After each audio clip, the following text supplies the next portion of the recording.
The indestructible Wolverine we know is defined by a healing factor that refuses to quit, and a skeleton coated in the strongest metal on Earth. But a Soviet attempt to copy adamantium went horribly wrong.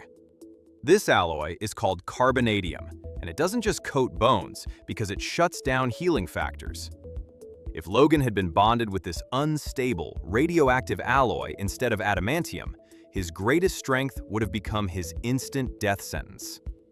This is the story of a Wolverine who doesn't heal or age slowly, making him perhaps the most tragic version of the character ever conceived. To understand why this scenario is a nightmare, we have to look at what carbonadium actually is.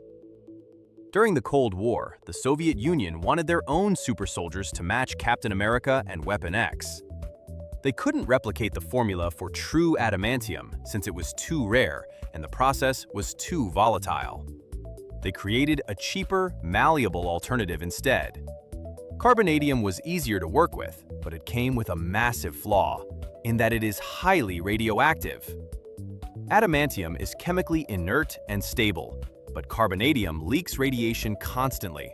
It was never meant to be put inside a human body without a stabilizer, which is why its most famous user, Omega Red, has to drain the life force of others just to survive his own implants. The Weapon X program was brutal, but Logan survived it because his healing factor fought back against the trauma of having molten metal injected into his bones. If that metal had been carbonadium, the surgery likely would have ended on the operating table. The moment the liquid alloy touched his marrow, the radiation would have attacked his cells directly.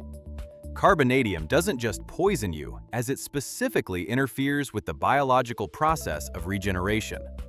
Logan's body would have gone into immediate shock while trying to heal the burns from the molten metal, as the metal itself shut down his ability to do so. He wouldn't have walked out of the tank as a weapon, but rather crawled out as a dying man.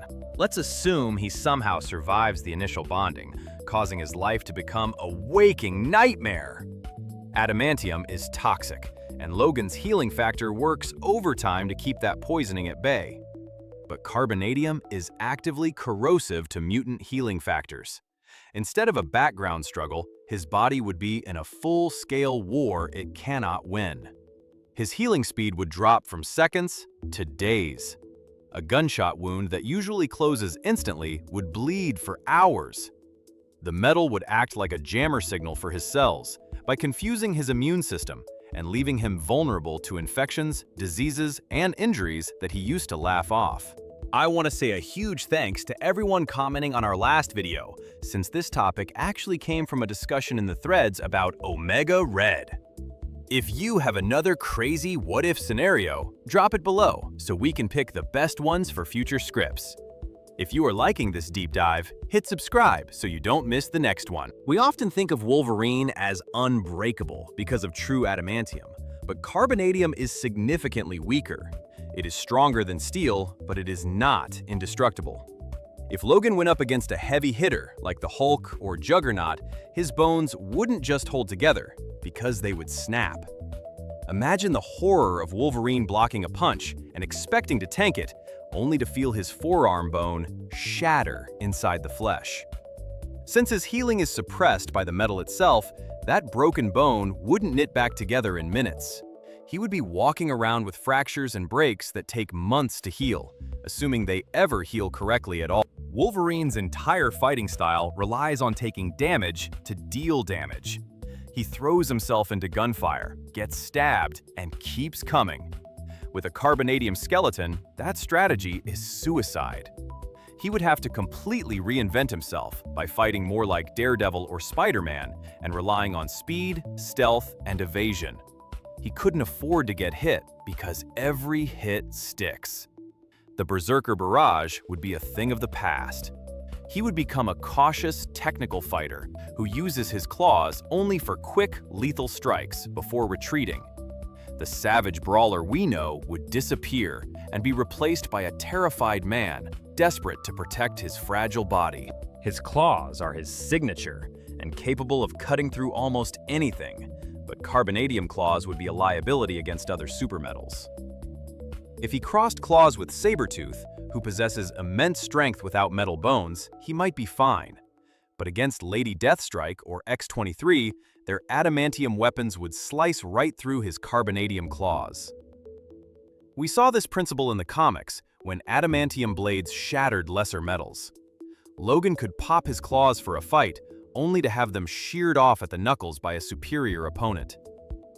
The radiation would make regrowing those bone claws an agonizing, slow process that might leave him weaponless for weeks.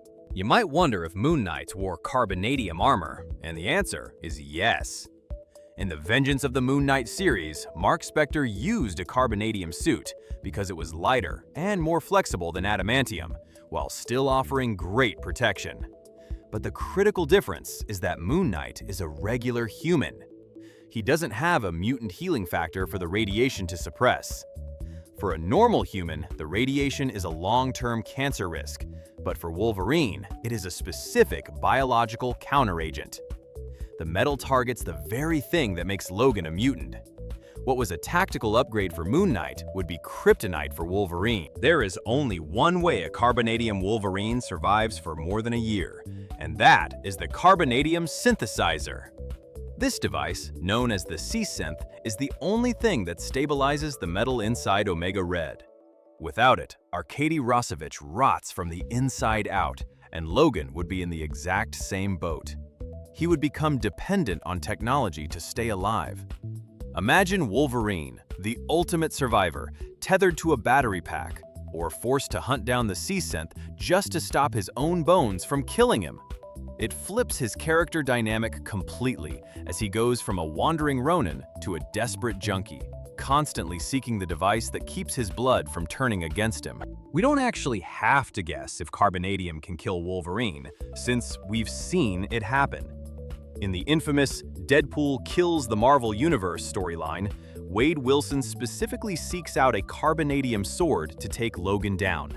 He knows that his regular katanas won't finish the job. When he confronts Wolverine, he uses the carbonadium blade to decapitate him. The metal's properties nullify Logan's ability to reattach his head or grow a new body. It was the one tool capable of bypassing the most broken healing factor in comics. If a single sword could do that, imagine having that substance coating every inch of your skeleton, as a suicide vest rather than a power-up. The physical toll would be visible. Adamantium keeps Logan in his prime and effectively immortal, while carbonadium would age him rapidly. His skin would look gray and sickly from chronic radiation poisoning.